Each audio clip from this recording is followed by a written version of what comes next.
والإسلام ديني ومحمدا رسول الله ويقيني. السلام عليكم ورحمة الله وبركاته.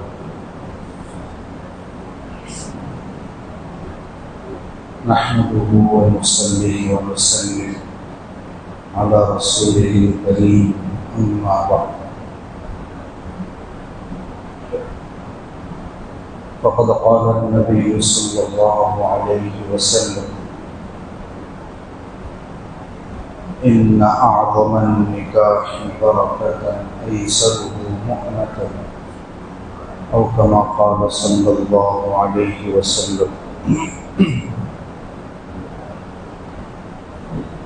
قابل احترام بزرگوں اور میرے معزز دینی اور ایمانی بھائیوں،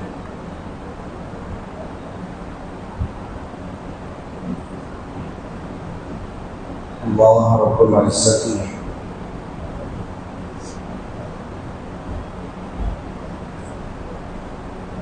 انسان کو وہ چیز آسانی کے ساتھ مہیا کی ہے جس چیز کی انسان کو زیادہ ضرورت پڑتی ہے، جس چیز کی ضرورت اور اس کا تقاضا فطرت میں ہے، اللہ رب العزت نے اس کی اویلیبلٹی زیادہ کری۔ آپ دیکھیں، انسان کو ہوا کی ضرورت ہے، اللہ نے وافر مقدار میں عطا فرما آسانی کے ساتھ عطا فرما دی۔ انسان کو پانی کی ضرورت ہے، اللہ نے وافر مقدار میں پانی عطا فرما دیا۔ انسان کو غذا کی ضرورت ہوتی ہے، اللہ رب العزت نے انسان کی روزی کا ذمہ خود لیا اور انسان کو اللہ رب العزت روزی عطا فرماتے ہیں۔ اسی طریقے سے انسان کی ایک ضرورت ہے نکاح۔ انسان کی فطرت میں اللہ نے اس کا تقاضا رکھا ہے، تو اللہ رب العزت نے بھی اس ضرورت کو پورا کرنے کے لیے نکاح کو آسان بنا دیا۔ شریعت کی طرف سے نکاح کے اندر کوئی شرائط، کوئی خاص قسم کے شرائط، اس خاص قسم کا بوجھ کسی فریق کے اوپر نہیں رکھا۔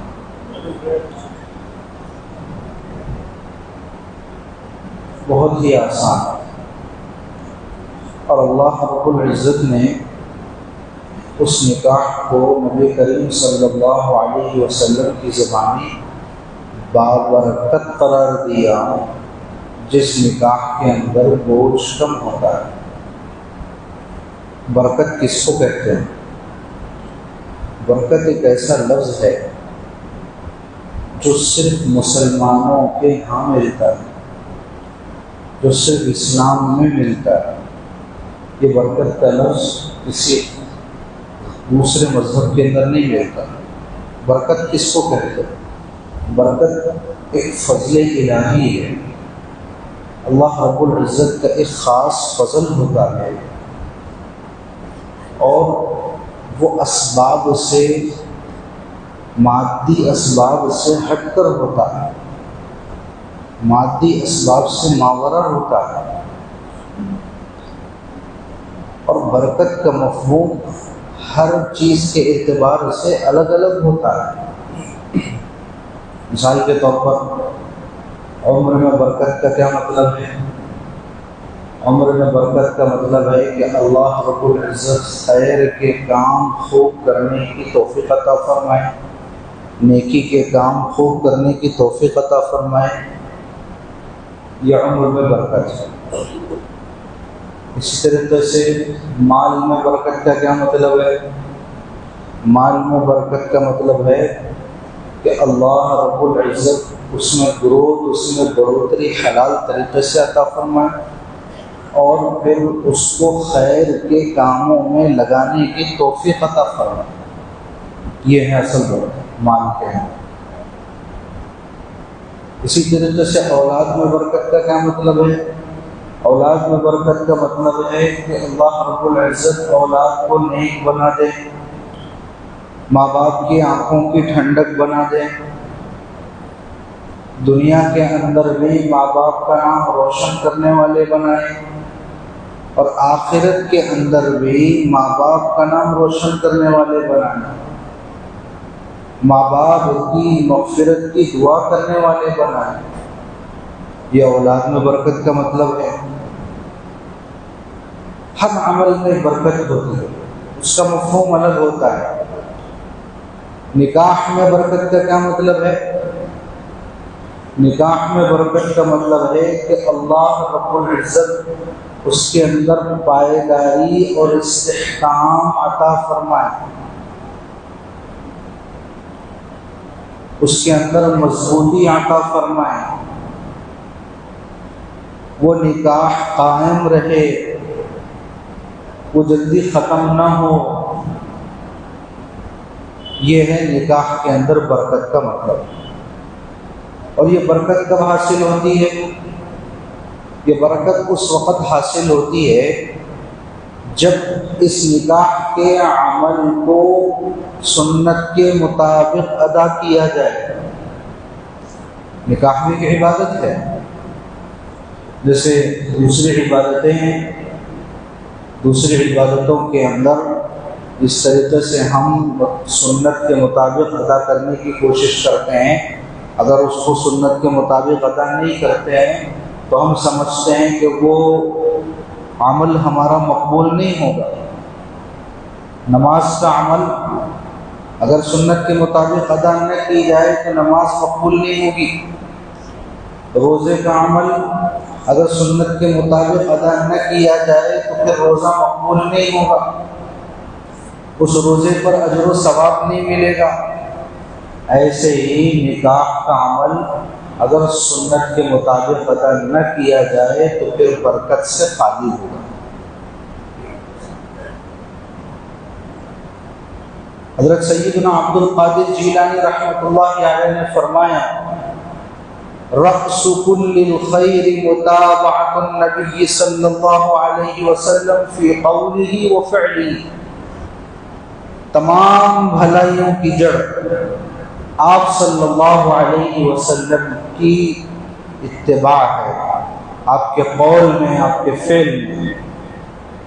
تو آپ صلی اللہ علیہ وسلم کا نکاح کے متعلق کا قول ہے کہ بابرکت نکاح وہ ہے جس میں کم خرچ ہو، اور کم خرچ صرف لڑکی والوں پر نہیں، لڑکی والوں پر بھی کم خرچ ہو، لڑکے والوں پر بھی کم خرچ ہو. اس کی علامت کیا ہے؟ اس کی علامت یہ ہے کہ نکاح کے بعد نہ لڑکے والے مقروض ہوں نہ لڑکی والے مقروض ہوں. یہ ہے کم خرچ. اب اپنی استطاعت کے مطابق مہر متعین کیجیے، اب اپنی استطاعت کے مطابق ولیمہ کیجیے، اس میں کوئی تحدید نہیں ہے، لیکن شرط یہ ہے کہ اس میں ریاکاری نہ ہو، اس میں دکھاوا نہ ہو، اس میں حد سے زیادہ فضول خرچی نہ ہو، اور کوئی مقروض نہ ہو. ہم سمجھتے ہیں صرف لڑکے والے مقروض ہوتے ہیں، لڑکے والے بھی مقروض ہوتے ہیں. لڑکا باہر جاتا ہے، 4-5 سال محنت کر کے کما کر لاتا ہے، اور وہ پوری جمع پونجی اپنے نکاح میں خرچ کر دیتا ہے، اور بسا اوقات وہ قرض میں مبتلا ہو جاتا ہے، اور نکاح کے بعد بھی اس قرض کو ادا کرتا رہتا ہے. اور لڑکی والے بھی وہ بھی مقروض ہو جاتے ہیں، اور بسا اوقات تو سودی لین دین میں گرفتار ہو جاتے ہیں، سودی قرض میں لینے پہ مجبور ہو جاتے ہیں. نکاح کے بعد کئی سالوں تک وہ قرض ادا کرتے رہتے ہیں. تو سب سے بابرکت نکاح وہ ہے جس میں کم خرچ ہو، دونوں مقروض نہ ہو۔ لیکن افسوس کی بات ہے ہمارے معاشرے کے اندر رسوم رواج اس قدر نکاح کے اندر آ گئے ہیں کہ دونوں مقروض بھی ہو جاتے ہیں، اور پھر بے برکتی ایسی ہو گئی ہے کہ اس نکاح کے اندر اس طرح کے نکاحوں میں پائیداری بھی نہیں ہے، ایسے نکاحوں کے اندر استحکام بھی نہیں ہے۔ نکاح ہونے کے چند مہینوں کے بعد میں خلا ہو جاتا ہے، نکاح ہونے کے چند مہینوں کے بعد طلاق ہو رہی ہے۔ اس کی جہاں ظاہری طور پر دوسری وجوہات ہے کہ جناب کبھی بچے کی غلطی ہے کہ بچہ لڑکی کے حقوق ادا نہیں کرتا، کبھی سسرال والوں کی غلطی ہے کہ بہو سے بہت زیادہ ایکسپیکٹیشن قائم کیے ہوئے ہیں، کبھی لڑکی کی غلطی ہے کہ وہ شوہر کے حقوق ادا نہیں کرتی، اس کو باہر ملازمت کرنی ہے، اس کی شکایت یہ ہے کہ مجھے شوہر باہر ملازمت کرنے اور انڈیپینڈنٹ کرنے کے لیے تیار نہیں ہے۔ یہ بھی اچھی بات آج کل کے لڑکیوں میں ہو گئی ہے۔ یاد رکھیں عورت کی ملازمت شرائط کے ساتھ جائز ہے۔